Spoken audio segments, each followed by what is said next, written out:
Is my game a Battlefield 6 clone? Well, hello there. There was a comment in my last video that said specifically my game is a Battlefield 6 clone.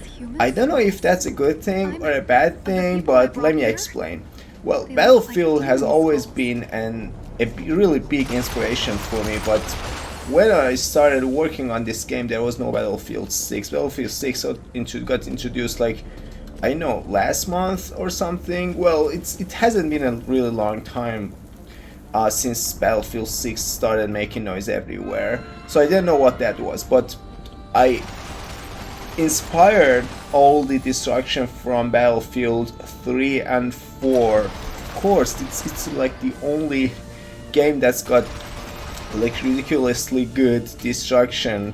I remember this Red Gorilla game, which was really old. I don't know how that's done. It's just really old hardware and really old technology. I really don't know how that works, but by looking at Battlefield 3 and 4, I could really honestly know and learn a lot about the destruction, and it helped me a lot to get my destruction to the level where it is now. But Battlefield 6 is really different. It's got lots of, I wouldn't say new technology, it's got some new methods to fake stuff better than Battlefield 3 and 4. The technology is completely the same, and but faking it, they've got really better at faking it. So here's the difference. Battlefield 6 destruction is definitely different from my game. Battlefield 6 relies mostly on not real-time destruction, not real-time physics simulation, but most of the destruction you see on the screen are cache destruction. So let's say you have a wall and you have some columns in between them, right? And you have a wall and you hit it with an RPG and something happens, a destruction happens. Well, what they've been doing, at least from what I've learned by looking at it, because I don't have any resources for what I'm saying, I just wanted to learn more about destruction, and based on what I know as a technical artist, as because of all the times, it's been like 10 years that I've been a technical artist and I've been in this industry, and I know a lot of stuff about destruction and everything. I could see what method they've been using. So they've cached everything 4 or 5 times with different scenarios, and all of those are just saved inside the hard, and that just gets played randomly. So when you hit a wall with an RPG, some cached data, it's like a video playback, gets played and you see it on screen. They then add particle like meshes and 2D sprites and add everything all together, and it looks really realistic. But that's why there are columns left. There's this original building without walls left. Not that it's a bad thing, it's a really excellent thing. The thing is that everything's just different, the logic is different. I'm not using cached destruction scenarios, I'm using real-time simulation, real-time physics. Not that I'm using completely physics-based destruction, no, that's not what I'm talking about, but I'm not using cache destruction methods either.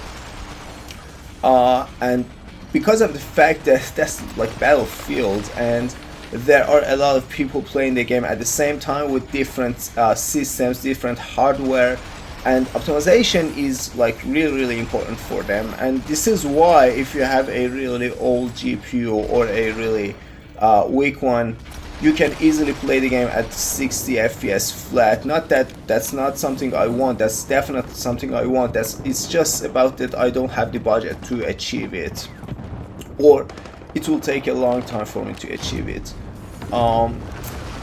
My game, Empty Space the Creator, is just an indie game. I could go that route and get the quality of Battlefield 6, but it will just take a lot of money, take a lot of time, and it's just not worth it for myself.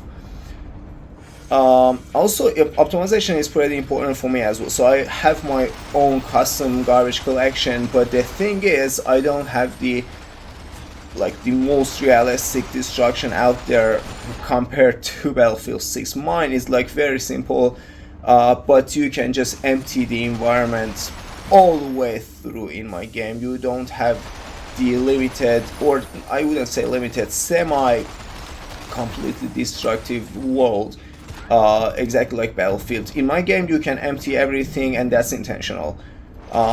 This is like different. When you hit something, when you hit a wall in my game, when you want to destroy something, they all collapse, and because everything's modular and nothing's pre-cached, they all collapse, and that's just real time. That's not cached. It's not something like a video playback.